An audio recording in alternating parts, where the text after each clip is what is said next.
नाविका रे वारा वाहे रे, डौलाने हाक जरा आज नाव रे. नाविका रे वारा वाहे रे, डौलाने हाक जरा आज नाव रे. सांज वेळ झाली आता पैल माझे गाव रे. नाविका रे वारा वाहे रे, डौलाने हाक जरा आज नाव रे. नाविका रे. क्या बात है, क्या बात है, क्या बात, क्या बात, क्या बात, क्या बात. पार्ले बेक्स मितमारी प्रस्तुत कानाला खडा, को powered by Vaseline, special partners Godrej number 1 आणि क्लिनिक प्लस शॅम्पू. या कार्यक्रमाच्या पुढच्या भागात आपल्या सगळ्यांचं स्वागत असो. झी मराठी ही जी वाहिनी आहे याचं तुमचं फार अतूट नातं आहे. होय. म्हणजे तुम्ही मला वाटतं झी मराठीची जी पहिली दैनिक मालिका होती तिथपासून, त्याच्या आधीपासून आणि नंतरही अनेक वर्ष संगीत देत आहे, त्याचं मालिकांचं शीर्षक गीत लिहित आहे आणि त्या मालिका एका पाठोपाठ एक यशस्वी होत आहेत. याची सुरुवात कुठून झाली? आभाळ मायापासून. बरं. विनय आपटेंची ती मालिका होती आणि म्युझिक मी करावं असं. आणि तिथून जी सुरुवात झाली ते त्यांच्यावर जसं फॅमिली डॉक्टर असतो तसं झी बरोबर माझं झालं की सिरियल आली की म्युझिक अशोक पत्की, सिरियल आले की म्युझिक अशोक पत्की, असं बरेच केले त्यांचे. आभाळ माया, वादळवाट, अवघाची संसार, अधुरी एक कहाणी, घडलंय बिघडलंय, अनेक केली, म्हणजे त्याला गिनती नाही असं. झी मराठीची पहिली दैनंदिन मालिका ज्याला आपण डेली सोप असं म्हणतो ती म्हणजे आभाळ माया, आणि त्याची सुरुवात झाली ती पत्की साहेबांच्या शीर्षक गीतानी. ते शीर्षक गीत इतकं लोकप्रिय झालं होतं की ते वेगवेगळ्या ऑर्केस्ट्रामध्ये वाजायचं, लोकांच्या घरात वाजायचं, फंक्शनला वाजायचं, लोकांच्या मोबाईलमध्ये फोन वाजायचा. आणि आपण त्या प्रत्यक्ष पत्की साहेबांकडनं ऐकूया.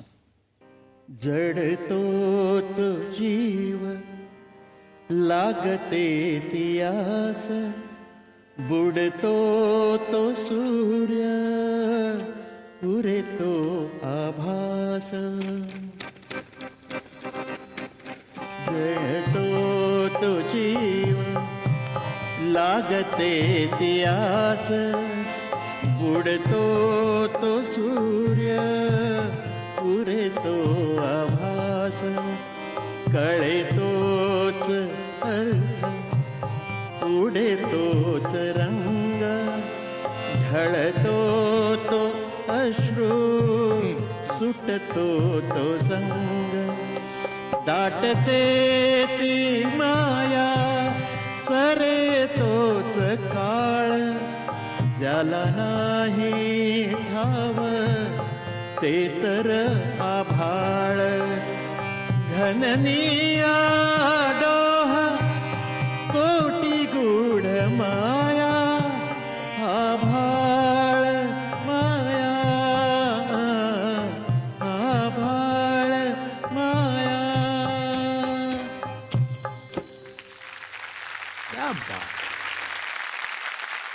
जसं तुम्ही मगाशी म्हणत काही चाल हातात नाही, अमुक नाही, मग मी जाऊन ती बसवली, तसं मंगेश कुलकर्णी ह्याचे शीर्षक गीत त्यांनी लिहिलं होतं.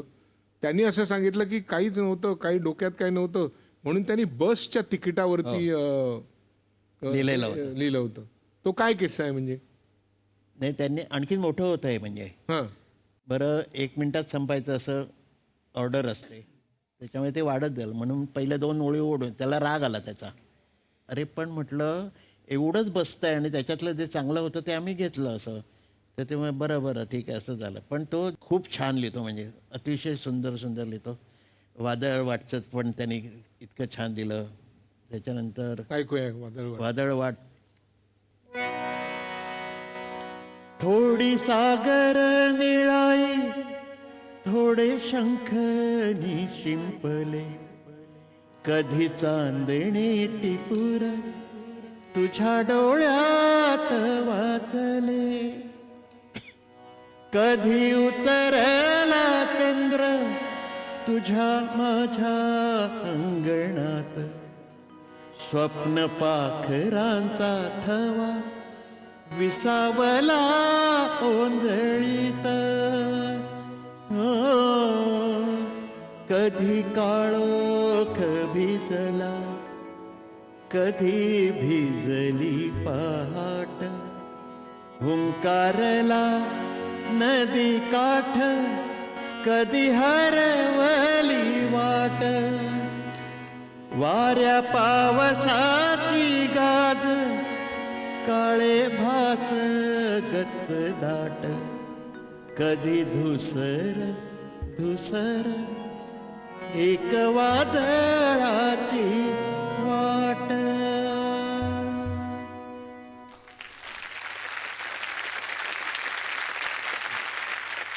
हुंकारला नदी काठ किंवा आभाळमायामध्ये सुटतो तो संग, हा जो विचार आहे, विचार.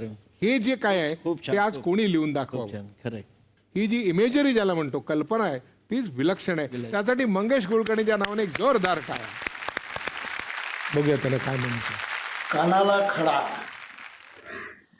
या कार्यक्रमामध्ये अशोक पत्की येणार आहेत संजय समोर.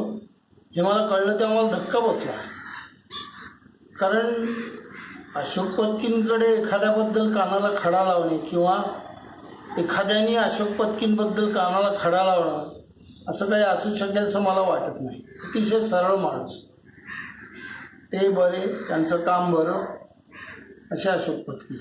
ते सरळ तर मी वाकडा, अत्यंत विरोधाभास. पण कसं कोण जाणे, आमचं जमलं, ट्युनिंग झालं. मोठ्या भावासारखे त्यांचे माझे संबंध आहेत आणि मी त्यांच्यासाठी गाणी लिहित गेलो आणि आमची गाणी गाजत गेली. पण अशोक पत्की हे स्वतःच एक माझ्या कानाला लावलेला खडा आहे. खरं सांगतो, एक अप्रतिम अमूल्य असा रत्नाचा खडा. रत्नाला सुद्धा आपण खडा म्हणतो. आणि कानाला लावलेला खडा, माझ्याच कानाला लावलेला नाही, महाराष्ट्रातल्या काय देशातल्या अनेक कानसेन रसिकांच्या कानाला लावलेला खडा म्हणजे अशोक पत्की. खरी मजा एक त्यांचं टायटल केलं होतं, अधुरे एक कहाणी. राकेश सरांचा फोन आला मला, असं सगळं. म्हटलं ठीक आहे, तुझ्याकडे गाणं पाठवतो. आणि गाणं आलं. म्हटलं हे तर बघ, कुठेतरी ऐकल्यासारखं वाटलं मला म्हणजे. आणि मी त्याला म्हटलं हे तर अरुण दातेने गायलेलं गाणं आहे, भातुकलीच्या खेळामधली राजा.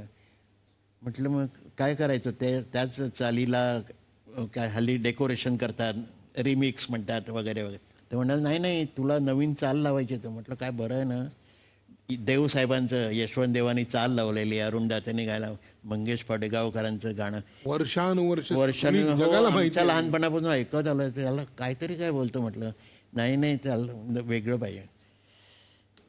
मधल्या काळात काय झालं, शिवाजी मंदिरला एक शो होता, तिथे मला पाहुणा म्हणून बोलवलं होतं. म्हणून मी गेलो तर बघतो तर पहिल्या सीटवर मंगेश पाडगावकर बसलेले. मी त्यांना नमस्ते केलं आणि पुढे जायला लागलो. पत्की इकडे यावं, त्यांचा आवाज तुला माहिती दर्द एकदम. तर म्हटलं हां नमस्ते, काय. ते म्हणे काय तुम्ही म्हणे माझ्या गाण्याला चाल लावताय. मला पटकन आलं लक्षात. म्हटलं ते भातुकलीच्या खेळामधली म्हणताय का, अधुरे का. हो हो, ते इतकं लोकांच्या मनात रुजलेलं गाणं आहे, तुम्ही काय आणखीन वेगळी चाल लावणार. म्हटलं मी हेच शब्द राकेशला सांगतोय की त्या गाण्यालाच आपण नवीन ऑर्केस्ट्रेशन करूया आणि करूया. तर तो नाही म्हणतोय. अहो चॅलेंज आहे तुम्हाला. म्हटलं तेच मी सांगतोय, मला चॅलेंज आहे, मलाही माहिती आहे. आणि त्याच्यापेक्षा चांगलं झालं पाहिजे, कारण लोकांना आवडलं पाहिजे परत. नाही तर लोक असणार की नाही, ते पहिलं छान होतं. त्याच्यात सगळं झालं आणि जाऊन गपचूप बसलो मी आपल्या जागा. बरं जेव्हा करायचं झालं, मी परत राकेशला फोन केला, अरे नको रे करू, तेच चाल ठेव आपण त्याला. नाही, मला वेगळी चाल पाहिजे. तर ह्या भातुकलीच्या खेळीच्या 2 चाली लावल्या, कारण पटकन सांगू शकतो ना, बरी नाही दुसरी.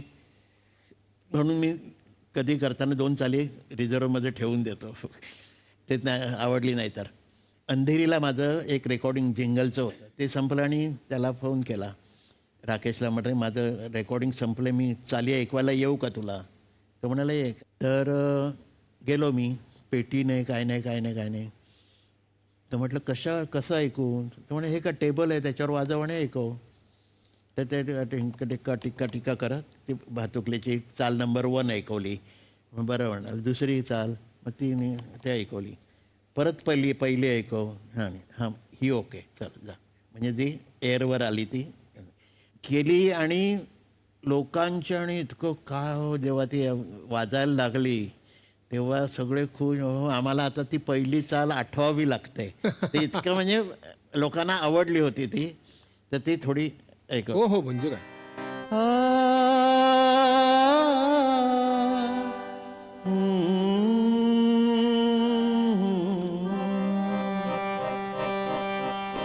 भातुकलीच्या खेळामधली राजा आणि कराणी. भातुकलीच्या खेळामधली राजा आणि कराणी. अर्ध्यावरती डाव मोडला, अधुरी एक कहाणी. अधुरी एक कहाणी. अधुरी एक कहाणी.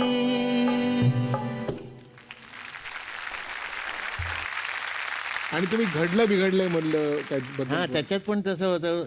रंग्या गोडबोल्या आला आणि असं त्याचं एवढंसं मीटर. घडलंय बिघडलंय, घडलंय बिघडलंय, घडलंय बिघडलंय. उवा उवा उवा. घडलंय बिघडलंय, घडलंय बिघडलंय, घडलंय बिघडलंय.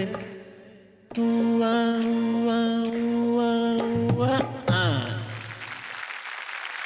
आता यमुना जळी खेळ कन्हैया, ते तर इतकी गाजलेलं, वेगवेगळ्या गाण्यांनी गाजलेलं, इतकी वर्ष होतं. त्याच्यावरनं तुम्हाला करायचं होतं नवीन. मी तेव्हाही भटांना सांगत होतो की अरे तीच चाल ठेवूया, परत ऑर्केस्ट्रेशन त्याचं नाही, चाल वेगळी पाहिजे.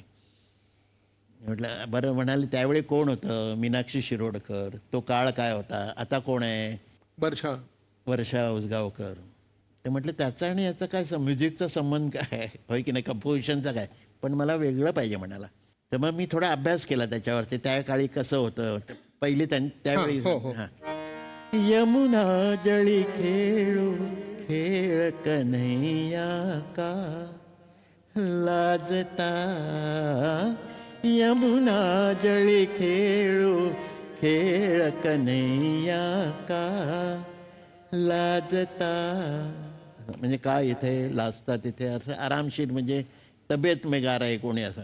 आता म्हटलं काळ बदलला आहे, आता पटपट सरळ समोर. यमुना जळी खेळू खेळ कन्हैया का लाजता. यमुना जळी खेळू खेळ कन्हैया का लाजता. हो का लाजता, का लाजता. बरेच वेळेला तुमच्या चालीमध्ये एक असा ठपकन असं थोडासा एक विराम येतो आणि त्याच्यानंतर असा एक धक्का दिल्यावर की पुढे अशी ती चाल सरकन अशी निघून जाते. नाही काय, लक्ष्मीकांतचं एक नेहमी म्हणणं असायचं, लक्ष्मीकांत प्यारेलाल गाणं असं समोर पडलं पाहिजे, असं ते दिसलं पाहिजे. पडतंय आता. कालाज हे जे समयवर येणं असतं, त्यांचे कोणते गाणे बघतात ते पाहिजे नेहमी. तर त्याच्यामुळे त्यांच्या सांगण्यावरून म्हणा किंवा काय. आणि अभिषेकींचं सुद्धा म्हणणं असायचं अशोक मुखडा असा सणसणीत झाला पाहिजे ना की अंतरे आपोआप येतात. कळलं की नाही? त्याच्यासाठी जास्ती कष्ट करावे लागत नाही. पण मुखडा असा तर त्याच्या ते एक असेल तर कारण त्याचं. बरं तुम्ही ना राहता पृथ्वीवर पण स्वप्न बघता आसमानीची परी आणायची. हां, ती कशी आणलीत जरा ऐकूया आपण. नक्की. या ती परी अस्मानीची, ती परी अस्मानीची, ती परी अस्मानीची, ती परी अस्मानीची. डोळे तिचे सळसळती माशांची जोडी, ओठ तिचे संत्र्यांच्या रसरसत्या फोडी. अंगावर थरथरते साय दुधाची, अंगावर चव धरते गोड मधाची. ती परी अस्मानीची, ती परी अस्मानीची, ती परी अस्मानीची, ती परी अस्मानीची. तर ज्यांच्या पोटावर त्यामुळे पाय आला असं त्यांना वाटत होतं ते तुमचे प्राध्यापक प्रवीण दवणे काय म्हणतात बघूया तुमच्याबद्दल. खरं म्हणजे गेले 32-35 वर्ष ज्यांच्याबरोबर काम करताना मला कुठल्याही कारणाने कानाला खडा असं म्हणावं लागलं नाही. त्यांच्याविषयी आज कानाला खडा लावताना मला एक वेगळा आनंद होतोय. पत्की साहेबांचं घर म्हणजे नुसतं गाणारं घर नाही. हार्मोनियमचे सूर, कविता, भावगीतं यांनी तर बहरलेलं आहेच, पण चवीचं देणारं आणि खाणारंही ते घर आहे. आणि त्यामुळे गाणं आणि खाणं हातात गुंफूनच त्यांच्या घरामध्ये चालतात. पण मित्रांनो, कानाला खडा कुठल्या बाबतीत माहितीये? अनेक संगीतकारांचं जेव्हा बोलावणं येतं तेव्हा कदाचित मी 1-2 दिवस उशीर करेल, परंतु पत्की साहेबांचं बोलावणं आलं तर मी लगेच जातो. हो, दचकू नका, कारण एका वेगळ्या स्पर्धेची मला भीती वाटली. कुठली स्पर्धा? तर सप्तसूर माझे या गाण्याची जेव्हा निर्मिती होत होती या कॅसेटची, तेव्हा त्यांनी मला गाणं लिहायला बोलवलं आणि प्रवीण एक छान चाल सुचले आणि डमी शब्द लिहिले, तुम्ही याच्यावर लिहून द्याल का? आणि त्यांनी मला सप्तसूर माझे शीर्षक गीतच ऐकवलं. तुम्हाला काय सांगू मी, म्हटलं डमी शब्द हे तर कुठल्या तरी प्रतिथयश कवीने लिहिले. कुणी लिहिले ते? म्हटलं अजिबात बदलू नका. ते म्हणाले मीच लिहिले. पत्की साहेब म्हणाले. मला इतका आश्चर्याचा धक्का बसला आणि त्याबरोबर हादरलो पण हो. म्हणजे अशोक पत्की जर कवी अशोक पत्की झाले तर मग कवी प्रवीण दवणेंना पण संगीतकार व्हावं लागेल आणि ते तर शक्य नाही, कारण माझा गळा आगळा आहे ते तुम्ही ऐकतात. मित्र हो, सांगायचं मला हे की ताबडतोब मी त्यांच्याकडे जातो आणि गाणं लिहितो. याचं कारण उशीर लागला तर ते चांगलं गाणं चांगल्या चाळीसह कवी अशोक पत्कीनं जाऊ शकतं. म्हणून पत्की साहेब, मी कानाला खडा लावलाय, केव्हाही तुम्ही बोलवा, मी हजर आहे नवीन कविता घेऊन तुमच्या सुरांसाठी. धन्यवाद. तुमचा एक शिष्य, खरं तर गुरुबद्दल कोणी कानाला खडे लावत नाही, पण ह्यांनी लावलेत. ऐकूया काय म्हणतोय ते. नमस्कार अशोकजी. आज कानाला खडा या कार्यक्रमात तुम्हाला बघून खूप आनंद होतोय आणि तुमच्याबद्दलची अशी एक आठवण जी आमच्यासाठी, माझ्यासाठी कानाला खडा असेल अशी मला सांगायची आहे. आणि मी तीच आठवण सांगणार आहे जी तुमच्या मनात आहे की आपण सावंतवाडीला एका कार्यक्रमाला जात होतो. तिथे एका पुस्तकाचं प्रकाशन तुमच्या हस्ते होतं. त्यानिमित्ताने एक छोटेखानी कार्यक्रम तुमच्या गाण्यांचा तिथे आयोजित केला होता. आणि त्या दिवसाच्या 3-4 दिवस आधीपासून मी तुम्हाला काका विचारतोय की काका कोणती गाडी आहे, कोणती गाडी आहे. तुम्हाला त्या गाडीचं नाव तर आठवत नव्हतंच. तुम्ही ते तिकीट काढून बघितलं नाहीत, मला तिकीट पाठवलं नाहीत. तीच रे ती रात्री कोणती असते, तीच रे ती रात्री कोणती असते. म्हटलं रात्री काका कोकण कन्या असते. हा, मग तीच असेल ती. इतकं तुमचं कॅज्युअल होतं सगळं. आणि आपण त्या दिवशी दादरला स्टेशनला एकत्र जमलो. मी, प्रशांत, निशात आणि तुम्ही, आपण 4 जण एकत्र जमलो. आपल्या इतर सगळ्या गप्पा झाल्या, पण आपण कोणीही तिकीट काढून बघितलं नाही. कोकण कन्या आली, आपण गाडीत चढलो. आपल्या ज्या सीट्स होत्या त्या सगळ्या एका आमदाराने आणि त्या पक्षाच्या लोकांनी ऑक्युपाय केलेल्या होत्या. की अरे आपल्या सीट्स गेल्या कुठे, पण त्या त्यांच्याच सीट्स होत्या, कारण ती गाडीच आपली नव्हती. मग जेव्हा टीसी आला तेव्हा तिने सांगितलं की अहो तुमची गाडी नाहीये ही, तुमची गाडी मागणं येते, ती रात्राणी आहे आणि तुम्हाला ठाण्याला उतरावं लागेल, तुम्हाला ती गाडी ठाण्यावरनं पकडायची. त्यामुळे आपण ठाण्याला उतरलो. त्यानंतरची गाडी जेव्हा आली तेव्हा ती गाडी पकडण्यासाठी आपल्याला जवळपास 500 ते 700 मीटर धावायला लागलं, कारण तो प्लॅटफॉर्म खूप मोठा आहे. त्यामुळे मी एका हातामध्ये माझी बॅग, एका हातात तुमची बॅग, एका हातामध्ये प्रशांतचा कीबोर्ड असं घेऊन मी पळत होतो. म्हणजे तेव्हाचं जर ते ठाणे स्टेशनचं जर CCTV फुटेज मिळालं तर आपण प्रचंड हसू आणि सगळेच जण हसतील तो प्रसंग बघून. तर त्यामुळे एक कशी बशी आपल्याला गाडी मिळाली, हे भाग्य आपलं की आपल्याला ती गाडी मिळाली. आणि त्याच्यानंतर मी कानाला खडा लावला की अशोक काका, तुमच्याबरोबर कुठेही जायचं असेल आणि तुम्ही कितीही बिझी असाल, तुम्हाला कितीही राग येऊ, पण तुमच्याकडे कोणतं तिकीट आहे, ते कधीचं आहे, ते कोणत्या गाडीचं आहे, हे बघितल्याशिवाय आपण पुढचं कुठलंही काम करायचं नाही. आणि आज परत एकदा सांगतो की पण तुमच्याबरोबर मी गेले 9 वर्ष गातोय. तुमच्याकडनं अनेक गोष्टी मला घेण्यासारख्या आहेत, मी घेतल्या आहेत, मला त्या अतिशय उपयोगी पडत आहेत. आणि परत एकदा तुम्हाला आज कानाला खडा या कार्यक्रमात बघून खूप मजा येते. खूप शुभेच्छा. थँक्यू. असं होतं कधी कधी. वा. कारण मला म्हणजे वाटलं होतं की रात्री एकच ट्रेन तिकडे जाणारी, कोकणातून जाणारी. पण आपल्या घरी जायला एकच ट्रेन असेल असं का वाटावं? वाटलं म्हणजे काय असं. म्हणजे कोकणाचा विकास झाला वगैरे, त्यांनी पण तुमच्या कामात गावी नव्हतं का? पण त्यांनी पण विचारलं नाही कोणी. 3-4 जण आता नावं घेतली त्यांनी. कोणाच्याही मनात आलं नाही की बघूया बाबा कुठे. कारण रात्री एक कोकण कन्या वगैरे असते, त्यांनी निघायचं, संपलं. आम्ही सारे खवय्येच्या टायटल सॉंगची काय गंमत आहे? ते पण मंगेशचंच आहे हो. आणि वेगळ्या तऱ्हेने लिहिलं होतं त्यांनी, त्याच्यामुळे ते मला कंपोज करायला, मी मगाशी म्हटलं ना, वेगवेगळ्या मीटरचं असलं की ते कंपोज करायला मजा येते. तुम्ही म्हणजे आम्ही भाऊ काय होय की नाही, असं ते काय ते सुरुवात तिकडे ना, तर ते आम्ही सारे खवय्ये, तर ते पहिलं जे दुगणमध्ये होतं यातही एक पॉज आहे. आणि हां, तर असं करायला मिळालं की मजा येते करायला. पण तुला पाहतेरीची सुरुवात पण तुमच्या टायटल ट्रॅकने झालेली आहे ना? हो.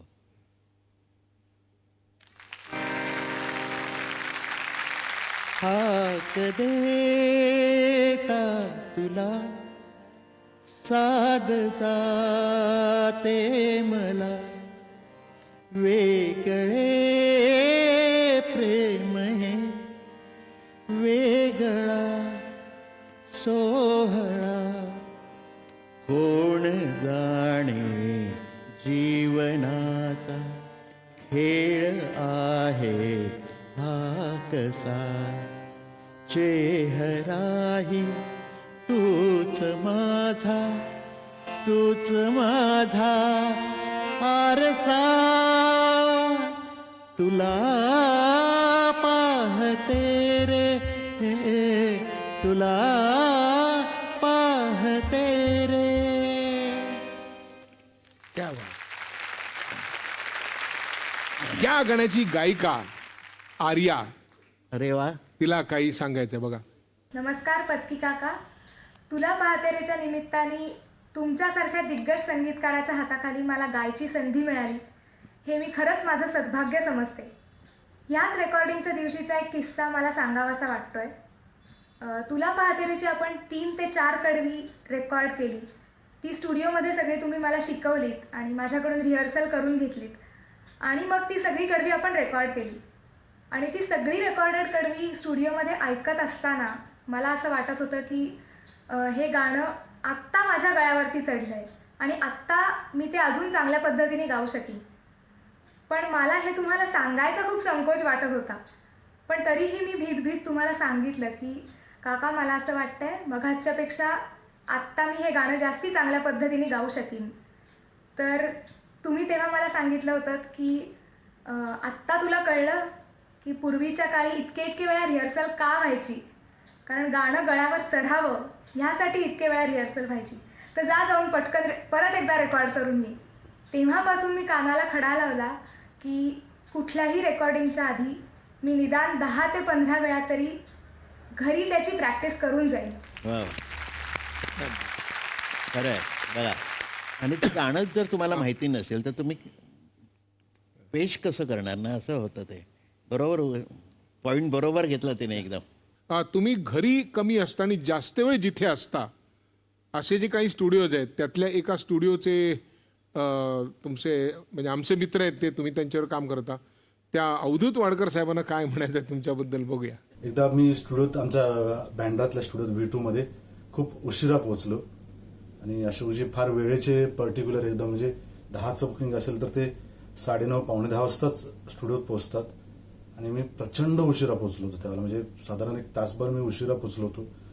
सगळे वादक आणि आर्टिस्ट सगळे स्टुडिओच्या बाहेर उभे होते कारण स्टुडिओची चावी माझ्याकडे होती आणि तो उघडला नव्हता. आणि मी पोहोचलो स्टुडिओत, सगळे आर्टिस्ट सगळे चिडलेले होते. अशोकजी पण फक्त अशोकजी शांत होते पण बाकी सगळे आर्टिस्ट चिडलेले होते आणि मी तिथे पोहोचल्यावर सगळे माझ्यावरती सुरू झाले होते आरडाओरडा करायला, काय तुला कळतं की नाही. पण अशोकजी शांत होते एकदम, ते काहीच बोलत नव्हते आणि तो मला जास्त त्रास होत होता की अशोकजी काहीच बोलत नाहीत. आणि काम झालं, सगळं झालं आणि जाताना फक्त मी त्यांना म्हटलं, काम सगळं संपल्यानंतर जाताना मग अशोकजींना मी सॉरी म्हटलं की सॉरी मला उशीर झाला. तर त्यांनी फक्त एकच सांगितलं की लक्षात ठेव, वेळ ही कुणाची वाट बघत नाही. आणि तेव्हापासून जो मी कानाला खडा लावला की नाही, उशिरा कधीही पोहोचायचं नाही. वा. तुमचे जिंगलच्या काळातले एक मित्र कोण? कोण? आता तुम्हाला असा प्रश्न पडणार कारण तुमचे शत्रू कोण आहेत नाही, सगळे मित्रच. हो, म्हणूनच म्हटलं. बघा आपण त्यांना प्रत्यक्ष बोलूया. बघा,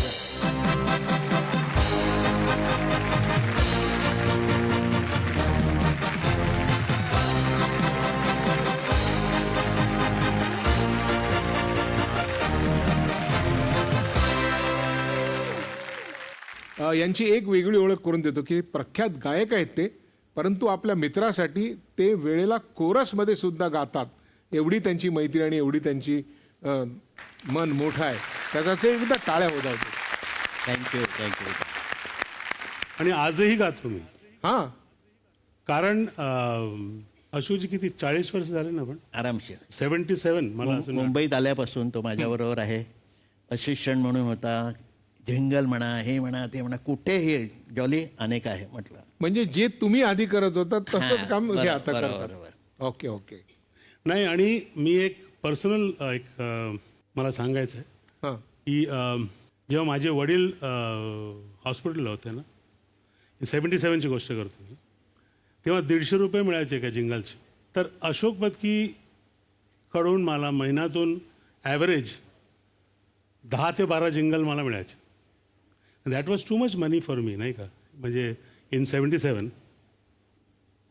तर ते करत करत देवाची कृपाने गणपती भक्त मी आहे, करत करत एक पिक्चर पण बनवलेलं मी ॲज अ प्रोड्युसर ऑल्सो. पण तेव्हा हे मला अजूनही मी त्यांच्याकडे मला फोन कर, सोन्या तू फ्री आहेस ना रे, असं कोरस गायचं आहे. मी आजही जातो बिकॉज पैशासाठी जात नाही मी, कारण पैसे त्यांनी त्या टायमाला मला दिले ॲक्च्युली. वा. 2 प्रश्न तुम्हाला विचारायचे आहेत मला. पहिलं असं की त्यांच्याबद्दल तुम्ही काय कानाला खडा लावलाय, आणि दुसरं म्हणजे तुम्हाला काय वाटतं की ह्यांनी कोणासाठी आपल्या कानाला खडा लावून घेतला पाहिजे? ह्यांच्यासाठी मी कानाला खडा लावून काही उपयोग झालेला नाही. हां, की एकतर काय अशोक पत्कींचं रेकॉर्डिंग म्हणजे मला असं वाटतं वर्ल्डमध्ये सर्वात फास्टेस्ट रेकॉर्डिंग हाच करतो. एकेका वेळी 10-10, 12-12 लँग्वेजेस करायचो आम्ही सगळे. सकाळी गेलो की रात्री बाहेर पडायचो. मजा यायची. म्हणजे आणि 8 वाजता जाताना मला अजूनही आठवते RTVCला रेकॉर्डिंग असायचं नियर स्ट्रँड सिनेमा. तर माहीमपासून तिथे पोचता पोचता टॅक्सीमध्ये जे जिंगल दिले ना त्याचे 3-3 वर्ष ठेवून होईन जायचं जातं अशोक जिंगल.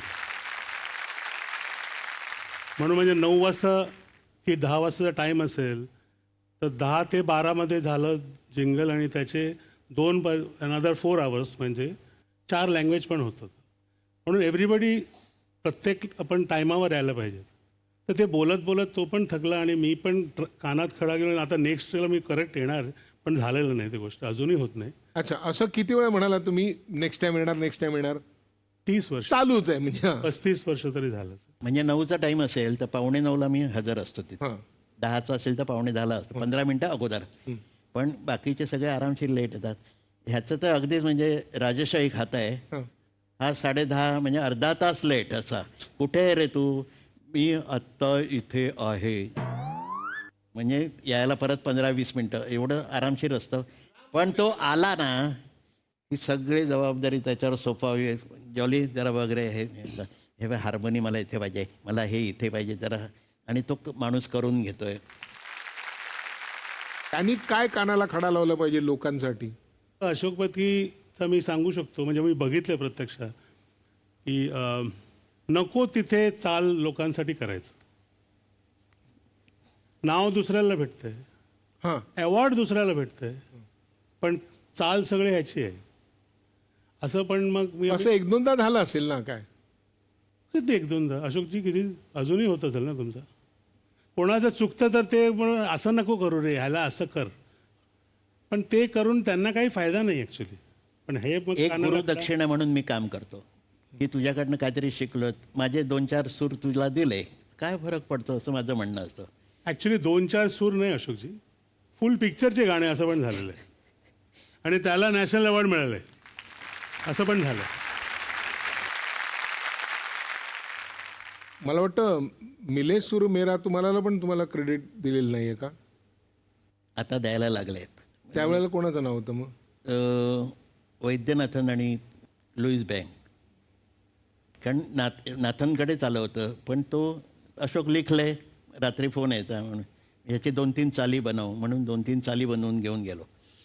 आणि क्लायंट एजन्सीवाले सगळे बसले होते आणि ऐकवलं. तर पहिलं चाल एका रागात समजूया आपण भीमपलासमध्ये, तर 2-3 एक 15 माणसापैकी 2-3 माणसाची डोके ठीक आहे, अच्छा, बाकी स्तब्ध होते. दुसरी ऐकवली काहीतरी यमनमध्ये समजा, तर हां ये कुछ अच्छा है उससे झालं.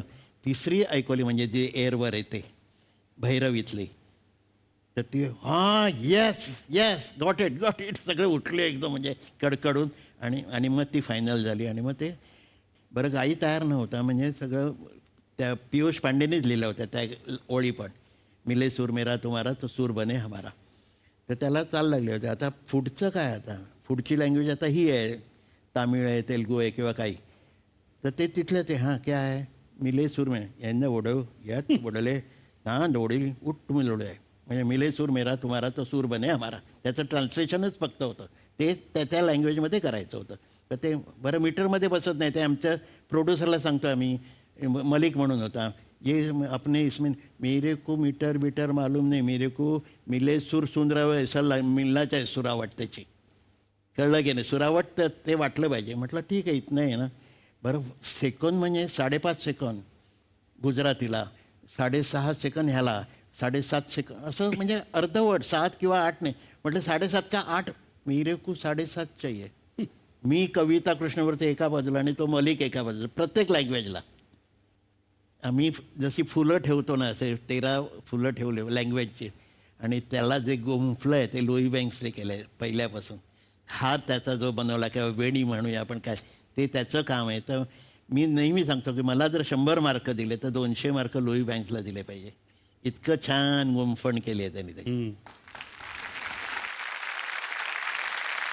ते म्हणजे काय आहे माहिती आहे का, मोगरीचा गजरा असतो ना, त्याचा सुगंध चांगला आहे असं म्हटल्यानंतर हे काय म्हणणार, नाही सुगंध चांगला आहे ठीक आहे, पण त्या दोऱ्याला मार्क दिले पाहिजेत ना, त्याच्यामुळे तो सुगंध आलाय. आणि पुढे पुढला काय जो विकतोय त्याला पण थोडासा द्यायला पाहिजे.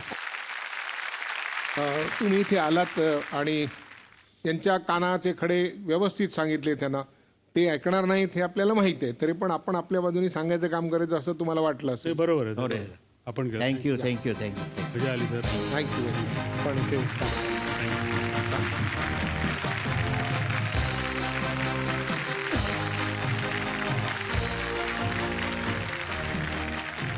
पत्की साहेब, मगाशी तुम्ही आमच्या त्या लेखकाचं जो गायक बनलाय त्याचं कौतुक काय केलं, त्याला काय वाटलं, तो आता लिहूच लागला. त्याने अजून एक पद लिहिलंय, म्हणजे मला ह्याला काही पद म्हणवत नाही, तुम्ही जर त्याला चाल दिलीत तर त्याचं पद होईल. नक्की. या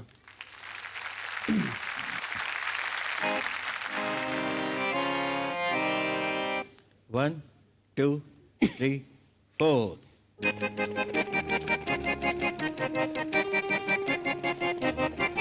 कधी राग कधी लोक कधी रुसवा फुगवा, एवढं सगळं दोष घेऊन गा जीवाला जगवा. हे कधी राग कधी लोक कधी रुसवा फुगवा, एवढं सगळं ओझ घेऊन का जीव जगवा.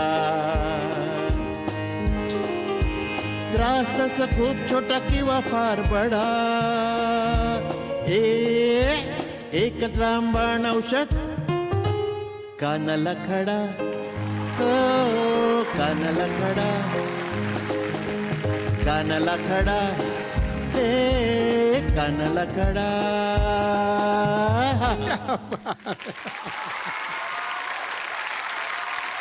गाणं मीटरमध्ये असलं की आपोआप छान चाल लागतंय, छान म्हणतं. कार्यक्रमातला एक भाग असो की माझा खडा माझं मत, म्हणजे तुम्हाला एक प्रश्न विचारला जाईल, त्याचं उत्तर म्हणूनही 2 पर्याय असतील, त्यातला एक आणि एकच निवडायचं आहे.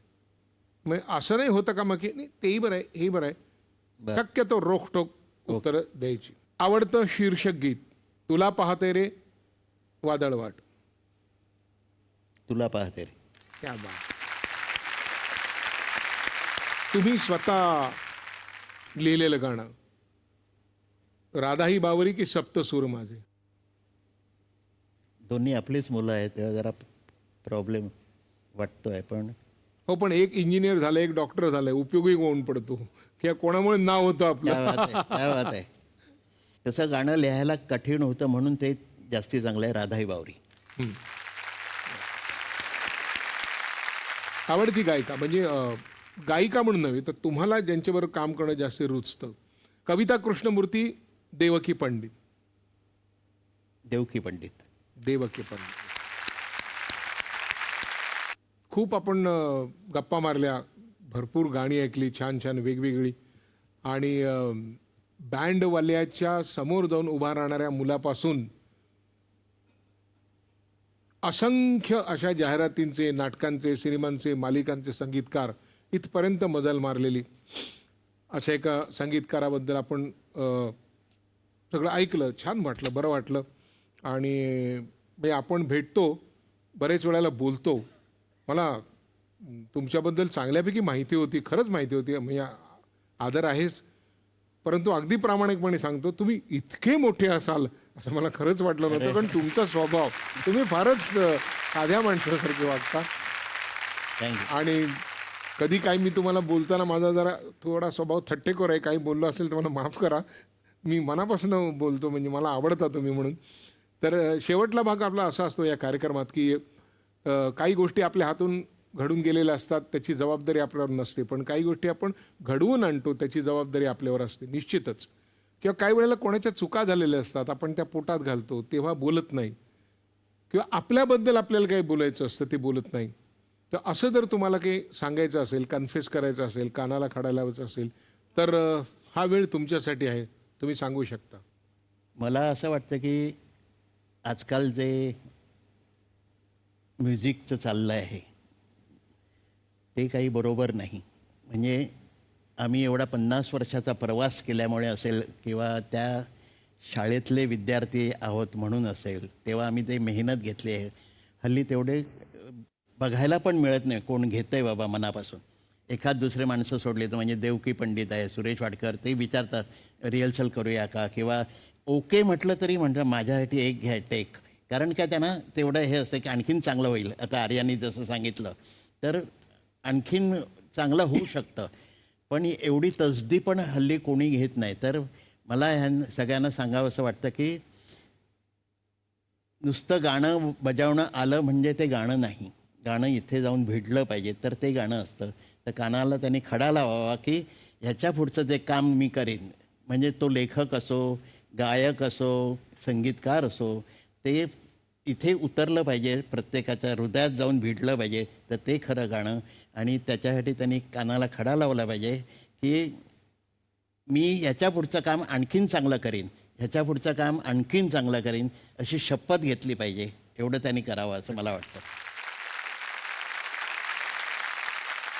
तुम्ही इथे आलात याबद्दल झी मराठीतर्फे एक छोटीशी प्रेमाची भेट.